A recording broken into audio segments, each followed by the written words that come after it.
Welcome to Traditional Painting the Digital Way. This is where I use digital painting apps to teach traditional painting techniques. This is part 2 of my Vampire Cat series for Inktober week 3. And in this video we're going to go ahead and finish up refining the drawing and start to add some color. If you want to follow along with traditional materials, check out part 1 of this series, where I have a list of all the materials that you can use for Inktober. We're going to be using Infinite Painter for Android, and I'm going to go ahead and continue to refine the drawing a little bit more here. And I'm just working on the eyes and trying to make them a little bit more rounded and a little bit more even, and just kind of going back over it and trying to get the pupils a little bit more rounded. And I'm still using the Blackwell pencil. And as I've said before, if you're following along traditionally, you want to try to get all the details done first in pencil before you start with the inking. So that's what I'm doing here, is just going ahead and refining the details. And if you're working digitally, just work on a separate layer. And then you can go ahead and just forget that other layer that you have your rough sketch on. You can just turn it off or delete it or whatever you want to do. I usually don't delete my first sketch layer, but I do just turn it off so that it doesn't show up in the final picture. And so that's what I'm doing here, is just working a little bit more on the details of the mouth and sort of refining the cape a little bit more, trying to get the lines a little bit straighter there, and just kind of working over part of the tail and the legs, and just getting the final refinements that I want for this picture. So I'm just working on the medallion there, making it a little bit more refined. And what I like to do is just kind of go back with the eraser and try to make the line look a little bit smoother and a little less shaky, and just try to make it the line a little bit darker, and just work on the shapes a little bit. So that's what I'm doing with the ears, refining those a little bit better. And then here I want to go ahead and add the bats around the vampire cat. And so I drew the bats out first, just trying to work out the design, and I used the Christopher Hart's book, which I mentioned in part 1, to get some of the look for the funny vampire bats here. And they're not exactly like how he drew them, but I just wanted to get sort of an idea of some funny looking bats here. I don't want it to look serious. I want everything in this one to be kind of funny and whimsical. So I'm just working on the fur around the bats, and I want them to look a little bit fuzzy, and then show that they have fangs though, so they're vampire bats.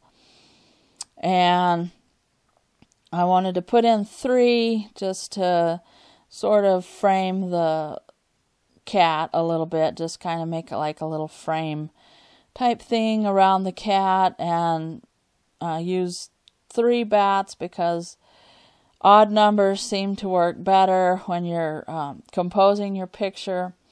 You kind of want to do odd numbers because you can group them better, and it doesn't look symmetrical, and so it doesn't look so, I don't know, mechanical or something. And that's why people want to use odd numbers of things, because it just kind of gives it a more pleasing compositional look. And so that's what I'm doing here, just adding 3 bats, and I'm working on the final bat a little bit, just putting in his eyes and working on his funny fangs there, and just trying to make his hair look kind of fuzzy. And anyway, just kind of refining the shape of him. We don't have to have the wings don't have to be really anatomically correct, but we just kind of want to get the idea that they're funny bats. And so I'm just kind of working on cleaning it up a little bit, and then I wanted to go ahead and start adding the color wash, and I like to use the marin brush for this and just add a little bit of some red to the cape here, and make sure that you put it on a second layer, or another layer. It's actually the third layer. And just go ahead and add in a little bit of the watercolor wash, or you can use alcohol markers if you're following along traditionally, or even watercolor ink, or you can actually use India ink if you want to, colored inks, but the watercolor ink works well for nice watercolor look and sort of a not so thick looking color there. It gives it kind of a transparent look like watercolor. And so I put in the eyebrows for the cats. That just gives it another cute look and makes it more whimsical. And then I went ahead and wanted to start working on the cape a little bit. And I want to go ahead and sort of make it like a reverse Dracula cape. His was black, I think, on the outside and red on the inside lining. But here for the cat, I wanted to go ahead and just give him a red cape on the outside with a black lining. And you can do that any color you want. You don't have to do that, but I just wanted sort of the traditional look of a Dracula cape, but with a little bit of a twist, so I just reversed the colors on it. And here I'm just using a black wash for the inside lining of the cape here, and using the marin brush. And I've mentioned this before in other videos, but in Infinite Painter, if you keep your stylus touched to the screen and you're using the marin brush, you can get a fairly flat wash, and it doesn't give you that look where you've gone over the paint again. So if you just keep your stylus touched to the screen, it will do a nice flat wash there. And then of course, if you have to pick up your stylus, then you can just use your airbrush to blend out some of the color and make it smooth again, like a smooth watercolor or ink wash here, or even a alcohol marker that you would use with a colorless blender would also give this look if you're following along traditionally.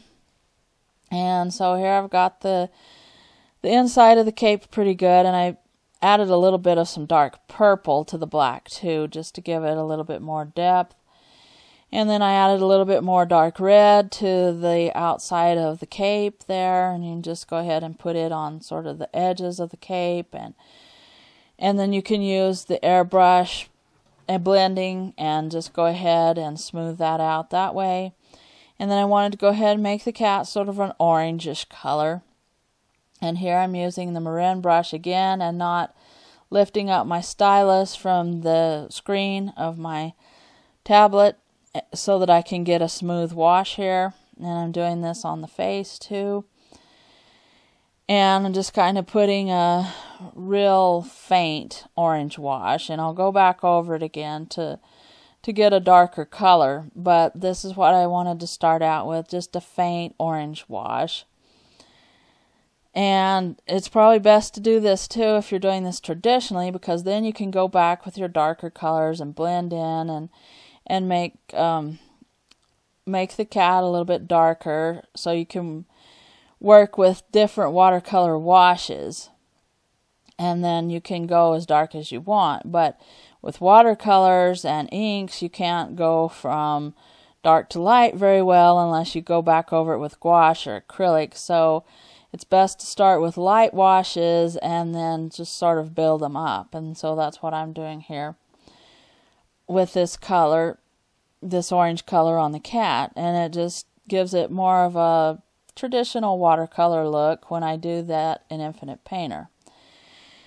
And so you just go ahead and you could probably use your number 3 round brush if you're using watercolors, Now, if you're using alcohol markers, you can also do the layers and blend up.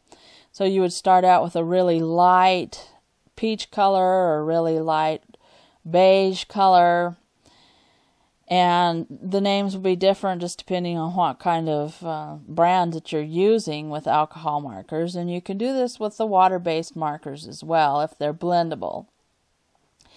And here I'm just kind of adding darker orange to the face of the cat around the edge, but I'm going to leave it a little bit lighter towards the center so that he has like he's got a little bit lighter fur towards the middle of his face. And then I wanted to darken his nose a little bit with some orange, so I'm going back over it with a darker orange color and also darken his eyelids. And then a little bit on the edges of his face again, make that a little bit of a darker orange, and then use the blender set on airbrush and Infinite Painter to give it that real smooth blended look. So this is the end of part 2 of my Vampire Cat series.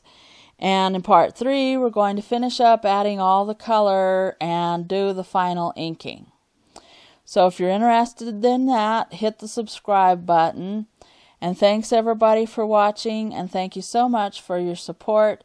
If you have any questions, just leave them in the comments down below, and I will catch you later.